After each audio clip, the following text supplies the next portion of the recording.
Everybody, welcome here to the Los Angeles Memorial Coliseum, and we will begin our media availabilities here for the Busch Light Clash at the Coliseum by talking about Auto Club Speedway and the upcoming Pala Casino 400 weekend, historic weekend, the final weekend on the 2-mile oval in Fontana, California, starting off on February 25th with the Production Alliance Group 300 and practice and qualifying for the Pala Casino 400, and on Sunday, February 26th, the final go-around on that 2-mile oval. Dave, I know you're hard at work over there at Fontana right now. Talk about all the preparations going into this historic final race weekend on that 2-mile oval.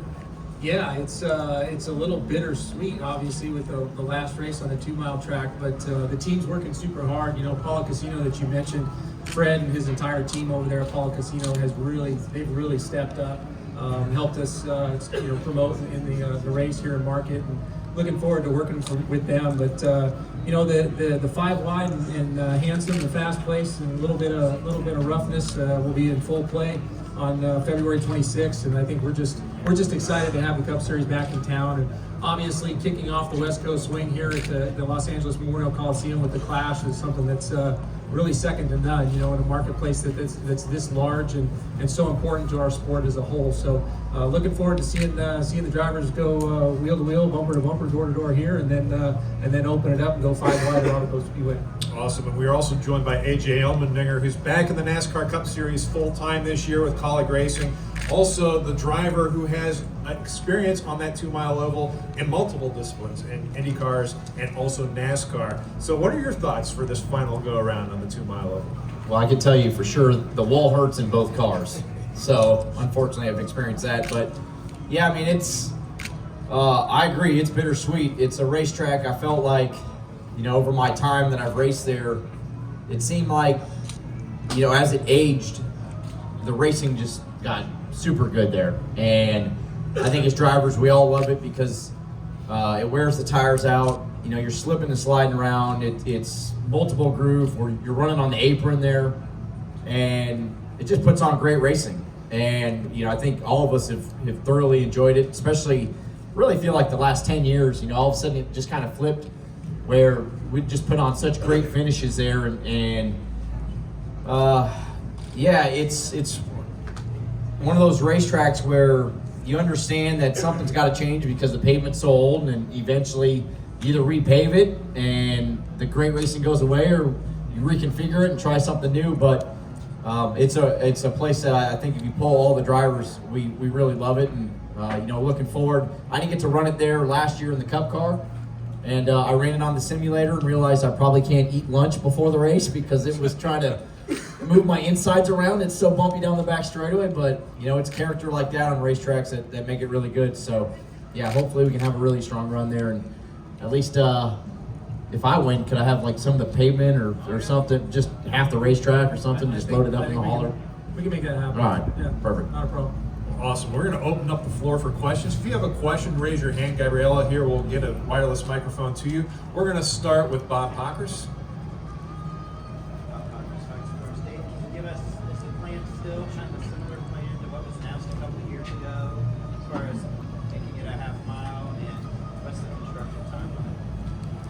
So just to reiterate your question here, if nobody heard it, but the plan is still to make our best efforts towards a half mile. Timeline is still yet to be determined. As we work through it this year, hopefully we'll have a lot of cool announcements and milestones that we need to hit. So it just takes some time here to make sure we get it right and build the most state-of-the-art short track that's ever been built. Go next to Kevin. Kevin Baxter, LA Times. Dave, when you look at some of the things going on here with all the concerts and things in addition to the race, Chicago talked about they're going to have 2 races but 4 concerts. Is it getting to the point where NASCAR, the racing, is not enough? I mean, you look at your track going to the smaller track, probably accommodate other things as well. Are we at that point now? Well, I think we've been at that point. We've been at a point where entertainment is our business. It's not just the race. The race is the most important piece. And what these drivers do on track is what the memories are generated and people leave thinking about. So what Julie and her team are doing in Chicago obviously is a blend of both. We've all been doing that to a certain extent, you know, A-list talent, B-list talent, you know, bands that you know. It's an integration of everything, not just the music, but all the things that come with it, the food and different atmospheres that the partners are bringing into our racetracks. So it's important for us to stay diversified and provide entertainment areas for people to have fun on race day all day long. Sure. AJ, what do you think of that? Yeah, I mean, it's, you know, we live in a day and age now where I feel like we get bored super easy, and you know, you come to events like this, you for all ages, male, female, you have to have entertainment or something to go do. You know, at the end of the day, yeah, the race is probably still the most important thing, and that's why we're all here. But you know, I grew up in the open wheel age. When we were in Champ Car, we were street course racing a lot, and we always said that, you know, the race was just kind of almost in a way secondary to the party, and you got to make it an atmosphere, and that's what these cup races should be. I mean, we go to these racetracks, and I know sometimes it's hard when you go to a place twice in a 3-month or 4-month period, but we got to make all these races entertaining for all ages and gender and everything, because that's what it's all about. And you know, what places like this and what we're doing with Chicago, the street course, and all these races, we got to make it fun for people to show up and want to be there and have entertainment throughout the whole weekend. And if you do that, I think you get more people that show up and more people that want to tune in on TV when they're not there. So I love what we're doing. I mean, this kind of new age of NASCAR with entertainment and all that is what we need to kind of keep building sport. Thank you. We're going to go to Jeff, then to Greg, and then to Jordan, and then to Zach. Hi, Dave. In the LA Times, it was saying that there's a possibility, or at least being speculated, that you know, it might take at least a year, maybe 2 years to get the project done, and there wouldn't be a race there during that time. Is that? I know you said you were still working through the timeline, but is that a possibility that there wouldn't be? You know, it would take so long that wouldn't be done in time. That's a good question, Jeff. And good to see you, by the way. Unfortunately in 24, you know, even with the most aggressive timelines, we will not race in 24 on the new track. So, you know, what that timeline is beyond that still has yet to be determined. And you know, there's just milestones and things that we need to get through, and not least of which is the design of the racetrack. We're still working on that. There's been a lot of iterations of what we're designing, both on track and off track with the new facility, and it'll be really exciting to get to a point where we can share that, because what we're working on is really exciting. The fact that, you know, we raced at a half mile in Martinsville and a half mile in Bristol. You know, it'd be cool to have another half mile, especially out here on the West Coast with so much racing history here. So we're looking forward to it, and looking forward to getting to a point where we can share that information and get a little more excited about it. Go next to Greg. Hey Dave, Greg from Forbes. I'm curious, obviously you didn't have a race during the pandemic and you didn't have crowds. However, when you look at this event last year, as opposed to ticket sales before we were having this out here, do you think it was a definite bump? And how do you keep this momentum from this event carried over to your event to put more butts in the seats out there? I appreciate your question. It definitely a momentum boost. I mean, the fact that we're in downtown LA, in the number 2 DMA in the country, the number 1 market that NASCAR visits. There's a lot of race fans here. A lot of people forget the racing history is just immense here. The fact that they were racing midgets here at this place in the 40s. The dirt tracks, I think at one point there were more racetracks here per capita than any other place in the world. Obviously we've grown up a lot, and there's a lot of things to do around here in Southern California, but racing and motorsports is one of them. And I think, you know, from the excitement that our company has and the energy around what we're looking at doing in the next chapter of what Auto Club Speedway is is a testament to the fact that we understand the importance of this market, not only to us as a company, as NASCAR, but also to the teams and the partners that are associated with the teams, the media partners. It's a very important marketplace. So, change is hard sometimes, but I'm confident that this is going to be a change that is exciting for everybody and is going to be a heck of an entertainment venue, for us in the future. Go to Jordan, then to Zach, and then to Dustin. Jordan Bianchi, The Athletic. I just want to make sure I have this right. There will not be a race at any point in 24 at Auto Club Speedway? That's correct, Jordan. And is there a possibility that could not be a race in 25 as well, depending on the timeline? It's possible. It just depends on timeline and where things go from that. And then there is a future for Auto Club Speedway on the NASCAR schedule, correct? It's not going to could be sold or anything like that? Or? No, we're all momentum is headed towards building a half-mile track. So we're looking forward to that next chapter. Yep. Next to Zach. Zach Sternhill with NASCAR.com. This one's for AJ, and shifting gears quite a bit here. You're obviously back in the car full-time this season. Where do you set expectations for yourself? I know there's been a lot of talk already kind of placing you as a potential playoff threat.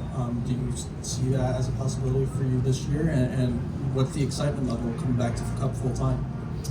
I look at our organization, you go through our shop, you still got to remember we're just a second-year Cup team.